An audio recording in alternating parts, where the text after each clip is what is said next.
Hey guys, let's get right into it. I just got the opportunity to play with the Godox iT30Pro. I got it for Fujifilm. I was reached out to by a Godox person, wanted me to basically play with this flash and give my feedback on it to you guys and how I used it for some street photography. Now, you guys, if you're following my channel or not, I'm recently said that I'm trying to improve my skills, experience around shooting flash on cameras when I'm out doing street photography. And in this particular outing, I wanted to go ahead and do exactly that with this. Now, I will tell you guys, I shoot Godox. I'm very familiar with the brand, and I of course said yes to do a review on this. And at the end of it, I get to keep the camera, no money exchange hands or anything like that. But I was excited about this and ran out the door with this flash when I got it in and was able to do that. And that was this morning. So as far as the open box go, it's open. There you go. In it, you get a manual, and that was the USB-C to USB-A plug, and then you also get a nice carrying case with it, and that's it. Now, I will suggest that if you do go to the website and look at the manual on the website, because it is a lot more involved, has a lot more information in it than you get on this one in the box. But as far as the flash itself, here it is. This is the flash. It's this small. It's tiny. And it actually reminds me of another flash I have, which is what I was hoping that it would be, which is the Fujifilm EFX20, which has been discontinued. And if you go on eBay right now, I think it's a few $100 to get one of these things.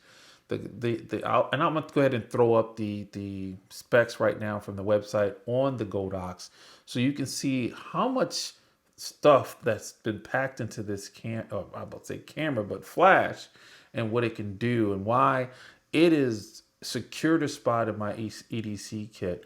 I will show you exactly what happened when I went out with it earlier today to get some photography in and improve on that skill, improve on my experience, and also that courage for me to go out with flash and pop flash off on people in the streets. But I want to go ahead and do my comparison here and tell you why I'm excited about this flash, because just like the Fuji, this has TTL and this has TTL. They're both compact. The Godox actually is smaller than the Fuji in length, but width it's a little. So they both kind of trade that off. So they're both about the same size.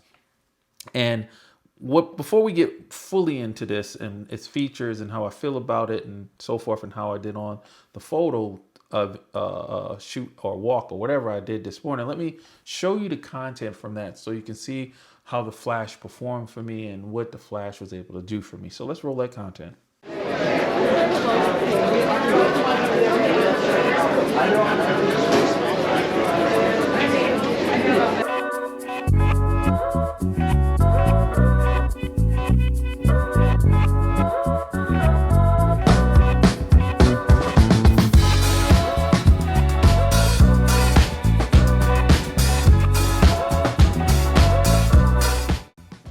Okay, so one of the other things that I want to point out while I'm using this, and we're enjoying being out here at the farmer's market, which is that way, is basically the profile again. And even though this is a slight bigger camera and it's got the flash on it, I think it marries well.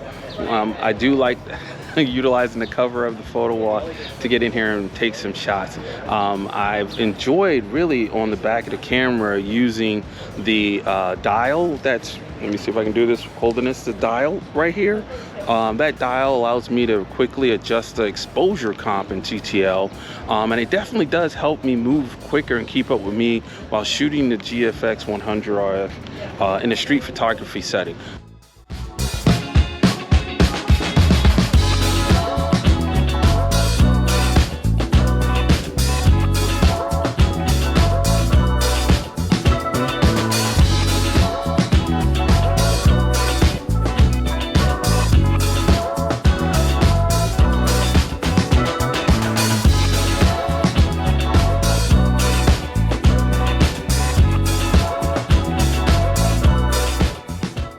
Okay, now that you've seen the content, let's get into the flash itself and why I'm excited about it. I'll tell you right off the bat, it's the features for the cost. So you saw the specs earlier in the video. This thing for $75 basically is their trigger with a flash on it. The new trigger that came out. That's what this is, because that's what it does.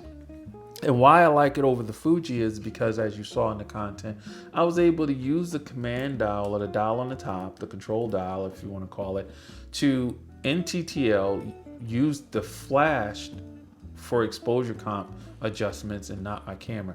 It allowed me to put this camera on the GFX like I did with the Neweer, and then just keep true to the settings I have on the camera, and then really not use anything on the camera for compensation on exposure but the flash, which is what I wanted. And it kept up with me, and it was quick. I got this with 2/3 power in it, and it's still at 2/3 power right now. And build quality wise is just as good, in my opinion, as the Fuji with the metal top on it. And it is better than my experience with the Neweer, with the Marine, because this was in my bag with my readers and there's nothing on here but the fingerprints that I have on here from playing with this thing since I got it. Now, I did do the firmware update on this, which did some changes on the lock screen. We'll talk about that in a second, because the goodness of this flash, and I'll remove it back by pressing that button right there to unlock it and take it off the flash, similar to the Godox, or I should say to the Fuji. It has the narrow and wide flip up for your choice. And I say narrow meaning it throws the beam, it says it in here, I'm assuming it's narrow, it throws the beam further out than the wide does for the diffuser that flips up. And it has USB-C instead of batteries that it charges. And then again, based on what you saw on the spec sheet earlier, this thing will do 500 and roughly 60 flashes on a full charge, which I think is fantastic. But it's feature rich. Guys, there's 3 buttons on the back, as you see right here where my finger is. And the very bottom button that's clear, you press hold for about 2 seconds, turn the dial, and then the camera, or I should say the flash, is on, and there you go. And the cool thing is this is touchscreen. So as I move, that compensation should hopefully be moving, because I can't see this very well. So the other thing is that it will move to with a command dial or a control dial at the top, so you can dial that in perfectly. But the key to that is I was able to move that efficiently, fast, to help me take control of, or at least adjust to, my changing light environment as I move outside and inside of the shaded areas, the shedded areas, and to that direct harsh sun you saw. And I was able to get the blast of pop and light I wanted in some cases when I wanted more or not. To the point sometimes I didn't even see the flash myself pop off on this while in TTL. The middle button is the menu button. And as you see on the menu button, there are a number of options there. As I move up and down, you can also use the wheel to scroll between them. When I look at the very top 2, you got the lock button, and then you got the send and receive button. That's the bonus there. That's what got me about this being, it's a trigger. If you shoot Godox like I do, most of their flashes have the ability to be a sender and a receiver to other flashes. And I think that's fantastic. You go into that setting and you will change it to receive, to send, and then back to it just being a manual setup and being a master, I guess you could say, flash. And that's awesome. You can do groups with this thing.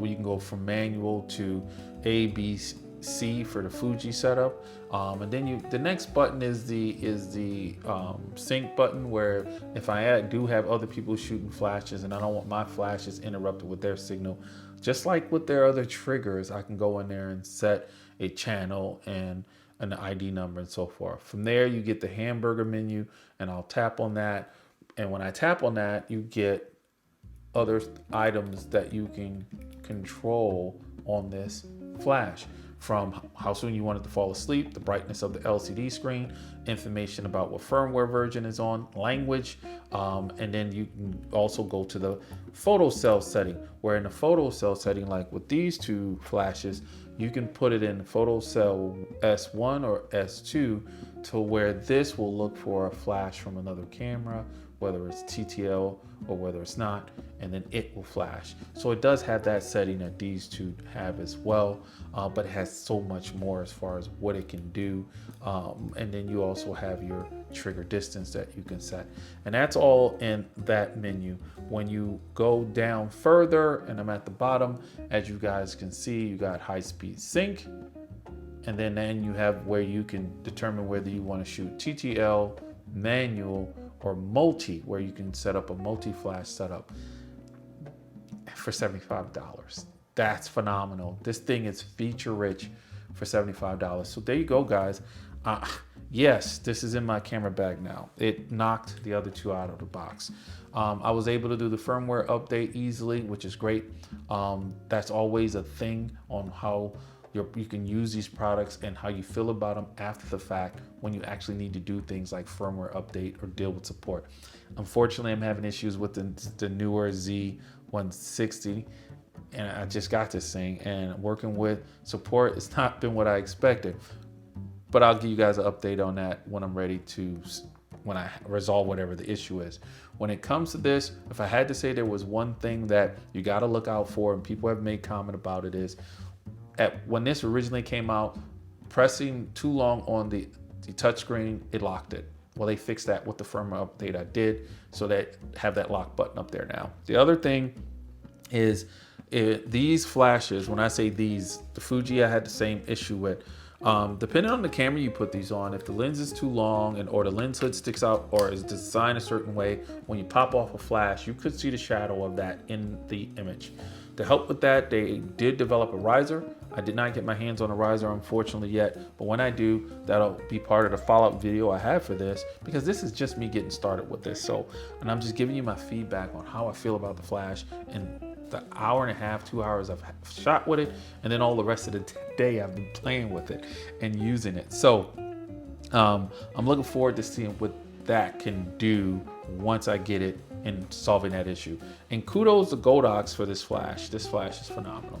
So with that said, guys, let me know in the comments if you had an opportunity to shoot this flash. Do you think, based on what I just told you and the features that this could do for the cost, if this should be in your camera bag? I think so. So with that, I'll see you guys later. See you in the next video.